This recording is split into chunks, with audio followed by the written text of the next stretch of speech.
Welcome to the GT Fabrication Targa Bunbury Sprint, a new event on WA's rally racing calendar, and for a lot of local drivers here today, it's one that's been a long time coming.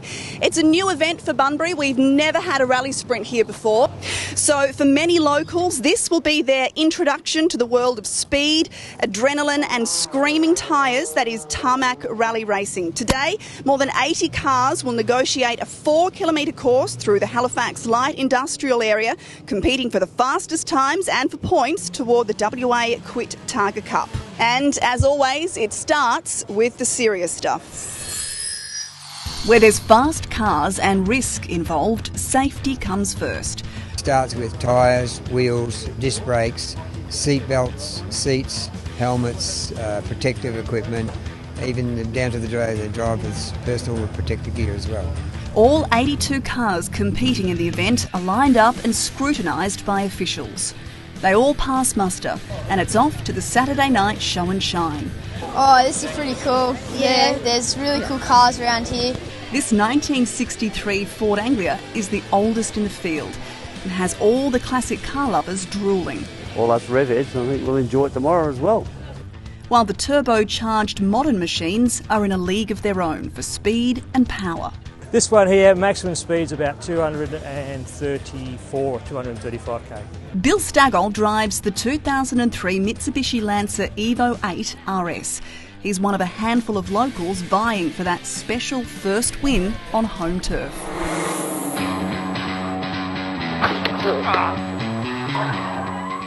After his untimely exit from Targa Southwest, Will White and the Evo 9 are back.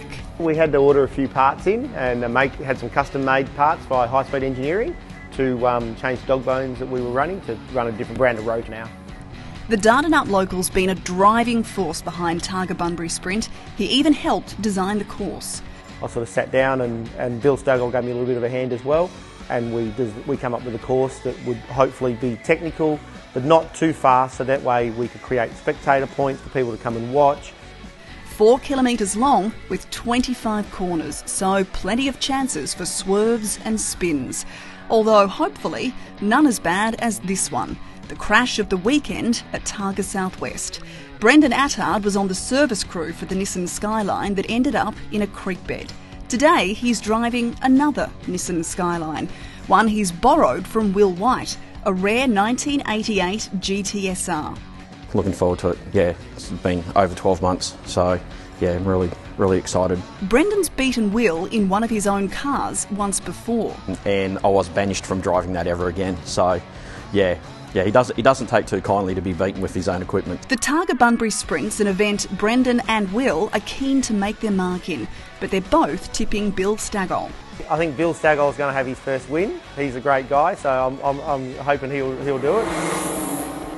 Greg Freeman and Lod Hurst own GT Fabrications, the Bunbury business that forked out the dough to run the event. Well, it's good for Bunbury. I mean, we had an opportunity to get involved in the motor industry, racing. I mean, most people have been involved with the speedway here, so it was a good opportunity to get involved in tarmac racing. Not surprisingly, they're both rally fans. Greg's going to be driving a Camaro, a 68 Camaro. He'll be racing that. This is a Porsche, to be honest, that we'll be using for the Zero car. More stiff competition for the out-of-towners.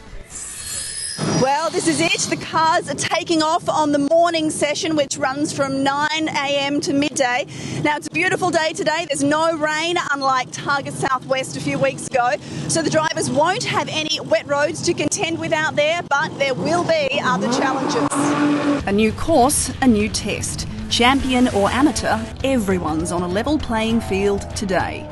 As drivers get a feel for the tight turns of the Halifax Industrial Area, there's curb crunching and worse. The 1963 Ford Anglia rounds a corner and ends up on its side. Probably not what we wanted. The oldest car in the field, the first to crash out. Meanwhile, Will White's stoked after clocking the fastest time in Run 1. Just a second behind him, another Bunbury boy, Bill Stagol. Halfway through the morning session, the corners are catching everyone. Jeff Weir's Subaru Impreza takes a knock and needs a patch-up job on the run. And try to go a bit faster, and I put the foot down a bit too early and a bit too hard and just lost the rear end. Some repairs more costly than others. Going too fast and should have put the brakes on earlier. This Porsche starts losing oil, smoking and fishtailing. With about 50 cars still coming up behind it, officials are worried. With the morning session complete, the field is down by 5 cars. One of them, Brendan Attard's. His race is over. Yeah, I did enjoy it. I was looking forward to the second, but there is no second. In Class 2, for two-wheel drives over 2000cc, fresh from their Targa Southwest victory, Simon Gunson and Murray Armenti are in the lead, followed by Mark Dobson and Nigel Jones, and Michael Klink and Vaughan Elliott in third place. In Class 3, for the more powerful four-wheel drives, Will White has a 1-second lead over arch-rival Mark Greenham, and Bill Staggles coming third.